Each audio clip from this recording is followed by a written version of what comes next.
Hello, আসসালামু আলাইকুম guys. আমরা কেমন জায়গায় আসছি দেখেন। আমরা অনেক সুন্দর একটা জায়গায় আসছি। জায়গাটা দেখতেও যেমন সুন্দর। এইখানে বড় একটা ফ্যাক্টরির একটা প্রজেক্টের কাজ চলতেছে দেখেন।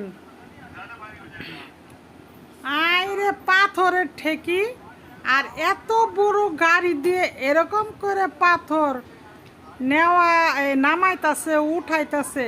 আমার কাছে দেখে খুব ভালো লাগলো। ভাবলাম যে একটা ভিডিও কইরা আপনাদের দেখাই। এমন গাড়ি তো আমরা তো সবসময় দেখি না, ঘরের ভিতরে থাকি। তো আজকে এই জায়গায় আসলাম, দেখি যে এরকম করে পাথর মানে এই গাড়িতে নিয়ে নিয়ে ট্রাক ভরতাছে। আমার কাছে দেখে ভালোই লাগলো।